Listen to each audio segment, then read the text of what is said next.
Buonasera, benvenuti a questa edizione del nostro telegiornale. Vediamo subito i titoli.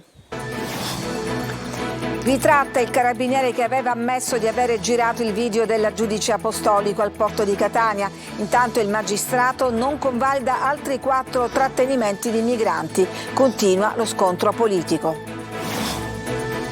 Svegliate all'alba dalle bombe, il racconto di 2 ricercatrici di Catania sorprese dalla guerra a Tel Aviv. Oggi sono rientrate a casa.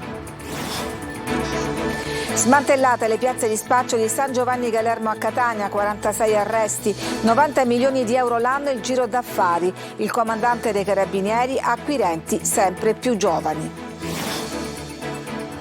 Una lite per un carro di carnevale costruito 5 anni fa. Sarebbe questa l'origine dell'omicidio di Val Guarnera. E ancora caccia al killer che gira armato. Salgono a 2 le vittime dell'agguato. A Catania è avviata la pulizia dei torrenti Forcile, Acquiselle e Acquasanta per evitare allagamenti nei giorni di pioggia, ma molti tombini sono ancora otturati. Pio e Amedeo, il duo comico più irriverente della televisione, è arrivato in Sicilia con lo spettacolo Felicissimo Show e fa il pienone nei teatri. Calcio, Catania con la testa alla sfida con la capolista Juve Stabia di domenica. Tabbiani punta al recupero di De Luca e Rizzo.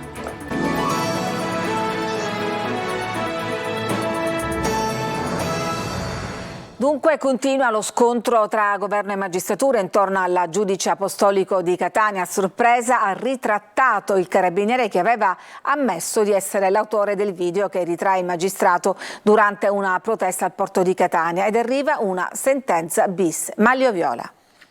Sarà impugnato con un ricorso davanti alla Corte di Cassazione anche il secondo provvedimento emesso oggi, con il quale la giudice Yolanda Apostolico respinge il trattenimento di altri 4 migranti. La magistrata di Catania, già al centro della bufera delle ultime settimane per il primo provvedimento che liberava 3 migranti richiedenti asilo, ha reiterato quella decisione poche ore fa. Stavolta però ha scelto di non giustificare i singoli casi, limitandosi a ribadire la questione di principio al centro dello scontro con il governo.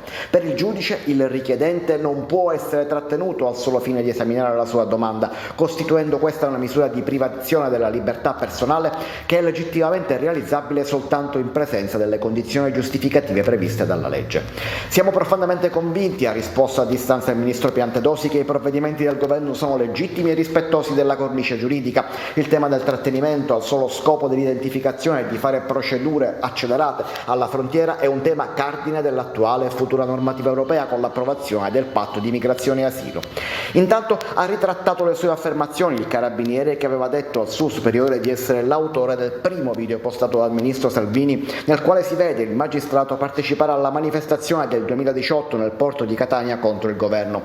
Lo ha riferito il sottosegretario all'interno Nicola Molteni alla Commissione Affari Costituzionali della Camera, rispondendo al question time. Secondo quanto ancora riferito dal Comando Generale dell'Arma, il militare ha successivamente ritrattato le proprie affermazioni e nei suoi confronti sono in corso accertamenti finalizzati alla valutazione della rilevanza disciplinare della sua condotta. Dell'accaduto è stata informata la Procura della Repubblica di Catania, anche al fine di valutare ogni ulteriore aspetto della vicenda. I video che riprendono il magistrato in realtà sono 3, ma la bufera è soltanto sul primo, sul quale la sinistra ipotizza operazioni di dossieraggio con il coinvolgimento delle forze dell'ordine. Erano in Israele per un tirocinio 2 ricercatori catanesi che sono state sorprese dal conflitto a Tel Aviv. Sentiamo il loro racconto appena atterrate a Catania. Roberta Lunghi. Ci siamo svegliate di soprassalto alle 7:45 e ci siamo accorte che in altri paesi di Israele già bombardavano già dalle 6 e quindi da lì abbiamo deciso di scappare subito verso un luogo più sicuro, che era la nostra casa, Rehovot. Tutto inatteso, le sirene e i bombardamenti, dopo un fine settimana sereno vissuto come una pausa rilassante dopo lo studio. Sono atterrate a Catania Federica Florio e Chiara Burgaletto, le 2 dottorande dell'Università di Catania che stavano svolgendo un periodo di tirocinio in Israele al Weizmann Institute of Science di Rehovot. Un orgoglio per le 2 giovani vessillo dell'Università di Catania nella sua vocazione internazionale, ma che in un solo attimo si sono ritrovate a vivere sopravvivere quanto magari erano solo riuscite a immaginare e hanno dovuto agire nel modo più giusto per salvarsi. È stato complicato perché eravamo in hotel, era un hotel autonomo, quindi ci siamo semplicemente messe lontane dalle finestre insieme alle altre persone che erano sostanzialmente sorpresi come noi di essere svegliate in questa maniera. In casa abbiamo fatto esperienza dei rifugi, già è la prima volta li avevamo visitati a maggio, ma stavolta la differenza l'abbiamo notata. E proprio dal bunker sono partiti gli appelli delle due studentesse che invocavano aiuto per poter tornare a casa. Dall'altra parte le famiglie in ansia, così come il rettore dell'Università di Catania in continuo contatto con loro. Dalla ricerca si sono trovati nella tragedia e allora devo davvero ringraziare la Farnesina, devo ringraziare il Ministro, il Vice Ministro per essersi mossi istantaneamente a favore dei nostri connazionali e in questo caso a favore delle nostre due studentesse. Gli abbracci liberatori con le famiglie, le lacrime, la foto tutti insieme, le troupe televisive ad accoglierle testimoniano che l'appello alle istituzioni è stato accolto, ma i sorrisi di rito non impediscono alle due studentesse di voltarsi indietro, dove non sanno se e quando torneranno, per esprimere con voce rotta il sentimento che le pervade. Paura e pena per le persone che sono rimaste lì. Siamo alla cronaca, blitz antidroga nel quartiere San Giovanni Galermo a Catania, dove gli spacciatori si dividevano le 4 piazze per un giro d'affari di 240.000 euro al giorno, acquirenti sempre più giovani. Giusy Lazzara. Lo chiamano il Serpentone, una serie di palazzi chiusi uno vicino all'altro in via Capopassero nel quartiere di San Giovanni Galermo a Catania.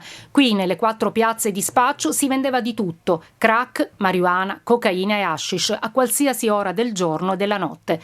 L'operazione Malerba dei Carabinieri ha azzerato la joint venture della droga, 41 arresti e 5 minorenni all'epoca dei fatti. L'azienda dello spaccio fruttava 240.000 euro al giorno e riforniva 2.500 clienti quotidianamente.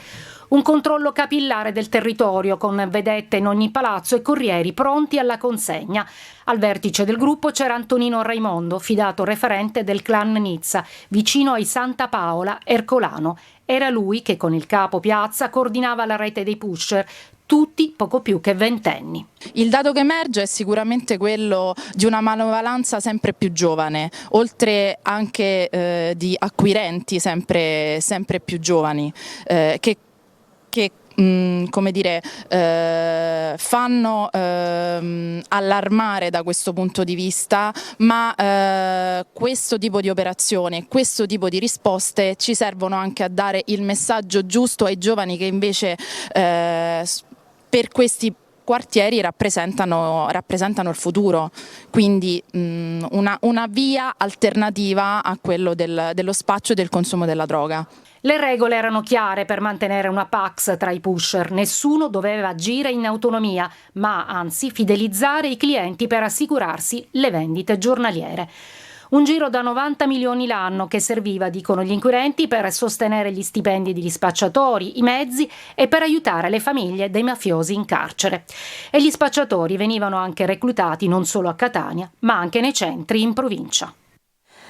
Ha seminato il panico tutta la mattina nella zona dell'Università a Palermo, andando in giro con un fucile, poi il risultato giocattolo. Numerose segnalazioni arrivate alla sala operativa hanno fatto accorrere nella zona decine di poliziotti, ma non ci è voluto molto per identificarlo. Si trattava infatti di una persona che tanti conoscono a Bocca di Falco, un uomo innocuo con problemi mentali, rimasto solo, che non aveva neppure idea di avere provocato un tale allarme per tutta la mattina. Mentre la foto dell'uomo che imbracciava un fucile faceva il giro dei social, lui invece girava con il suo giocattolo sotto braccio, felice e sorridente. Ci sarebbe un carro di carnevale costruito 5 anni fa all'origine del litigio tra l'uomo ucciso ieri a Val Guarnera e l'assassino ancora ricercato dalle forze dell'ordine. I due avevano litigato perché non era avvenuto come prevedevano. Intanto è morta la donna investita dall'auto della vittima. Il servizio. Continua la caccia all'uomo a Val Guarnera, centro dell'entroterra siciliana in provincia di Enna, dopo l'eclatante fatto di sangue di ieri. C'è paura fra la gente, l'uomo in fuga infatti viene indicato come armato e pericoloso. Adesso l'accusa per lui è duplice omicidio. È morta in ospedale infatti Nunzia Arena, la donna di 89 anni rimasta coinvolta nella sparatoria, una vittima innocente che nulla aveva a che vedere con i contrasti che hanno portato all'agguato. Stava comprando frutta dalla motoape di un ambulante, è rimasto anche lui ferito. Donna ed ambulante non sono stati colpiti dai proiettili sparati, ma investiti dall'auto della vittima dell'agguato fuori controllo dopo la sparatoria. Il responsabile di tutto, attualmente in fuga, sarebbe Guglielmo Ruisi, 51 anni. Sarebbe stato lui, secondo i carabinieri, ieri mattina in pieno centro a Val Guarnera ad aprire il fuoco contro l'autovettura in transito nella centrale via Archimede nei pressi dell'ufficio postale, uccidendo Salvatore Roberto Scammacca, un operaio edile di 47 anni. Alla base della sparatoria ci sarebbe un contrasto per motivi personali, al culmine del quale Ruisi si sarebbe armato sparando contro il rivale che si stava allontanando in auto. Colpito 2 o 3 volte, Scammacca è stato subito soccorso, il personale del 118 ha tentato di rianimarlo sul posto ma non c'è stato nulla da fare. Secondo i carabinieri a cui sono affidate le indagini, vittima e killer si conoscevano bene, il movente va ricercato in fatti di natura privata. Prima del delitto fra i due ci sarebbe stata una lite, iniziata in un luogo non ancora identificato, continuata al bar e poi finita nel sangue e costata la vita adesso a 2 persone. A Sicilia 24 ha parlato il procuratore di Palermo De Lucia, che ha guidato le indagini che hanno portato alla cattura di Matteo Messina Denaro. Adesso, ha detto, dobbiamo capire chi ha consentito questa latitanza trentennale. L'intervista è di Emanuela Corsi.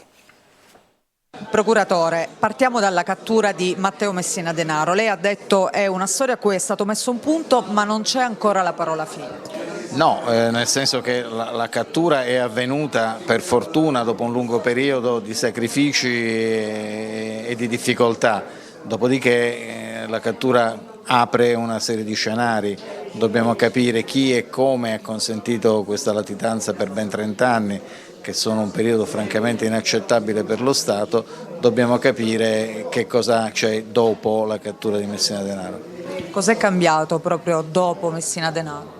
Ma dentro Cosa Nostra è cambiato il fatto che aspettavano questo momento anche loro per avviare una fase di ristrutturazione che è in corso. Fuori da Cosa Nostra io spero che per i cittadini ci sia un momento di speranza in più, perché ha vinto lo Stato e non sempre questo accade. Quali sono gli interessi delle mafie? Gli interessi delle mafie sono innanzitutto affari, denaro e potere, quindi tutti i campi nei quali si può illecitamente guadagnare, lì troviamo la presenza mafiosa. C'è un'ultima relazione della DIA dove emerge un dato anche preoccupante, cioè la mafia è attrattiva per i giovani. Purtroppo la mafia è sempre stata attrattiva per i giovani nella misura in cui non ci sono alternative al modello del mafioso. Il compito non dei magistrati e dei poliziotti, ma della politica, possiamo dire in senso ampio, è proprio quello di costruire delle alternative in termini di lavoro, di cultura, di crescita, che diano ai giovani dei percorsi diversi rispetto a quello per i quali la mafia è pronta ad abbracciarli. C'è un aggiornamento per quanto riguarda la notizia che abbiamo dato in apertura. Non è vero quanto sostenuto oggi dal sottosegretario all'interno Nicola Molteni. Il carabiniere non ha mai confessato ai suoi di avere girato e diffuso il video che mostrava la giudice apostolica ad una manifestazione a Catania, né dunque avrebbe potuto ritrattare. Lo afferma il segretario generale del SIM Carabinieri Antonio Serpi. Il sindacato sta fornendo assistenza legale al militare. Andiamo avanti con il nostro telegiornale. In vista della stagione delle piogge, a Catania è avviata la pulizia dei torrenti, ma molti tombini sono ancora otturati. Tonino De Mana. Si avvicina la stagione delle piogge e a Catania si corre ai ripari per evitare di finire sott'acqua. Osservato speciale il quartiere di Santa Maria Goretti, dove ogni anno le esondazioni del torrente Forcile creano danni e disagi alla popolazione. Per fronteggiare l'emergenza acuita dai cambiamenti climatici e alle conseguenti bombe d'acqua, l'amministrazione Trantino ha giocato d'anticipo avviando la bonifica dei torrenti Forcile, Acquicella, Acquasanta e di alcuni canali della zona industriale. Ruspe ed operai in azione per liberare l'alveo dei corsi d'acqua dalla fitta vegetazione e dai rifiuti di ogni tipo che spesso provocano il cosiddetto tappo. Interventi effettuati grazie ad alcuni fondi regionali e quest'anno, a differenza del passato, resi possibili grazie ad una sinergia con l'aeroporto. è un'attività importantissima. Questo quartiere in diverse circostanze è stato protagonista di fenomeni devastanti, lo ricordiamo in passato. Già da diversi anni stiamo invece riuscendo a portare a termine delle operazioni di manutenzione che via via si stanno trasformando da interventi di manutenzione straordinaria a interventi via via sempre più ordinari, perché portati a termine annualmente. A proposito di detriti e rifiuti, oltre alle canne, oltre alle sterpaglie, sono stati trovati anche degli scooter. Sì, esatto, purtroppo in alcuni tratti sono stati ritrovati dei rifiuti di ogni genere. Infatti la nostra preghiera, il nostro invito che facciamo ai cittadini è quello di rispettare il più possibile l'ambiente. Se da un lato si bonificano i torrenti, dall'altro si segnala la lentezza nella pulizia dei tombini, molti dei quali ostruiti dai detriti o addirittura, come in via Eleonora D'Angiò, letteralmente asfaltati in seguito al restyling di numerose strade cittadine. Intanto il Canal Jet, il sofisticato macchinario utilizzato per pulire tombini, è fermo ai box e dovrebbe tornare in servizio la prossima settimana. Si chiamano crimini informatici e sono la nuova frontiera dei reati. Per questo la Polizia Postale e l'Ordine dei Medici hanno firmato un protocollo d'intesa. Eva Spampinato.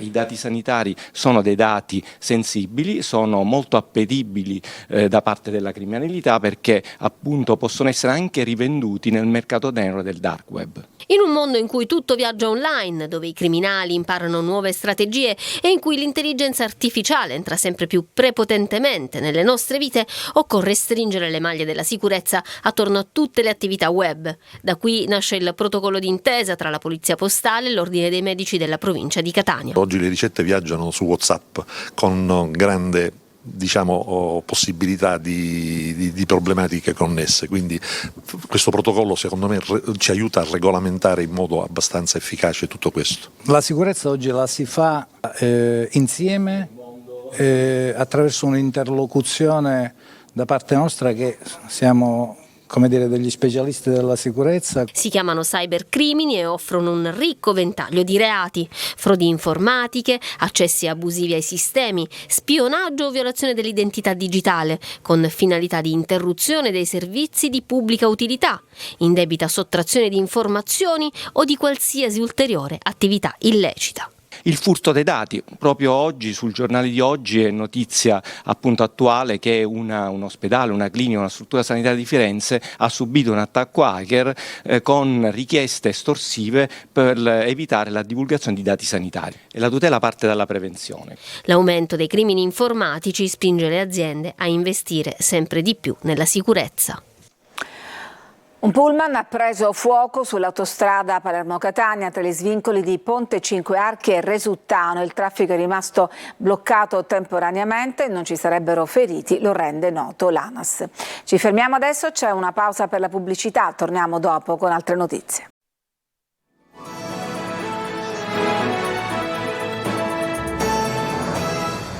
Ed eccoci di nuovo in studio. Cambio della guardia, la Caritas di Catania. Don Pulisi prende il posto di Don Galvano, che lascia dopo 10 anni di servizio. Tonino De Mana. E Catania lascia. Dico una Catania più povera, una Catania purtroppo senza lavoro. Don Piero Galvano lascia la Caritas di Catania e lo fa con la tristezza di aver visto cambiare in peggio la città e l'orgoglio di aver dato tutto al fianco dei più bisognosi, specie negli anni duri del Covid, un impegno quotidiano scandito da iniziative ed opere che hanno alleviato sofferenze e supportato tante persone a riprendersi. Catania ha più bisogno di assistenza e di solidarietà. Al posto di Don Galvano arriva Don Nuccio Puglisi, nominato il 4 ottobre da Monsignor Luigi Renna. È una grande responsabilità, perché si ha a che fare con il cuore, direttamente con il cuore sia di coloro che vengono qui perché da noi si aspettano un aiuto e da tutti i cittadini si aspettano un aiuto, e sia soprattutto, e dico soprattutto, con il cuore di chi invece è chiamato ad aiutare, quindi a fare un'esperienza di prossimità a coloro che ne hanno bisogno. Ci sono tanti problemi anche dal punto di vista geopolitico, e la polveriera in Medio Oriente quanto vi preoccupa? Ci preoccupa nella misura in cui tutto quello che viene dall'esterno, e certamente in questi ultimi anni non abbiamo difettato purtroppo di notizie di questo genere, appesantisce ancora di più quello stato di rassegnazione che un pochino si incontra per le nostre strade. È come se dinanzi a queste cose ci si trovasse un alibi per non dover fare nulla di buono, perché tanto, ma non è così. Nella sede dell'Help Center si è tenuto il rituale passaggio di consegne alla presenza di operatori, volontari e giornalisti. Siamo agli spettacoli. Il duo comico più irriverente della televisione è arrivato in Sicilia per portare il suo spettacolo Felicissimo Show nei teatri. Pio e Amedeo a Catania hanno registrato un doppio pienone. Eva Spampinato. Tutte le genti, poi ci diranno, oh Pio ciao, Pio Amedeo ciao, tutte le genti, poi ci diranno, oh la trovate di un lavoro. Satira, risate e tanta irriverenza. La comicità di Pio e Amedeo non si fa mettere il bavaglio dal politically correct e raccoglie l'eredità del programma televisivo Felicissima Sera per trasformarlo in uno spettacolo teatrale, Felicissimo Show, e portarlo nei teatri italiani. No! Ho una dignità la mia famiglia, non accetto 4 milioni, non mi avrete mai. Un attimo solo, dottore. Che cos'è? Un attimo solo. Che cos'è? Il dottore offre 8 milioni di euro. Al Teatro Metropolitan di Catania il duo comico ha raddoppiato le serate. Lasciami gridare, rinnegare il cielo. Pio D'Antoni e Amedeo Grieco, in arte Pio e Amedeo, debuttano nel 2004 in una TV pugliese, poi l'approdo sulla TV nazionale e il successo con i personaggi degli Ultra dei VIP. Il loro felicissimo show non risparmia nessuno, con battute esilaranti e spesso controverse. Lo spettacolo prende una svolta inaspettata quando Pio e Amedeo si proiettano nell'anno 2036. Nella loro cella, Pio e Amedeo vivono le torture più atroci. TikTok, TikTok, buongiorno guys, buongiorno Pio e Amedeo, pronti per il TikTok del mattino? In questo futuro dispotico, i due sono rinchiusi in un carcere tutto rosa di City Life a Milano, costretti da Chiara Ferragni a stare 24 ore su 24 sui social.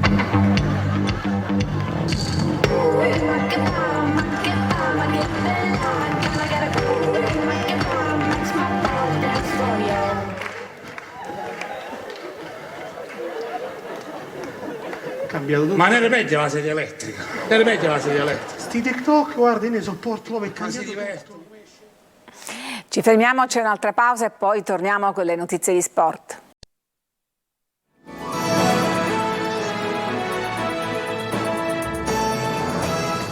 Ed eccoci al calcio, il Catania concentrato sulla sfida alla Juve Stabia per la trasferta di Castellammare. Dovrebbe tornare disponibile De Luca, mentre si tenta di recuperare anche Rizzo. Sentiamo Francesco Triolo.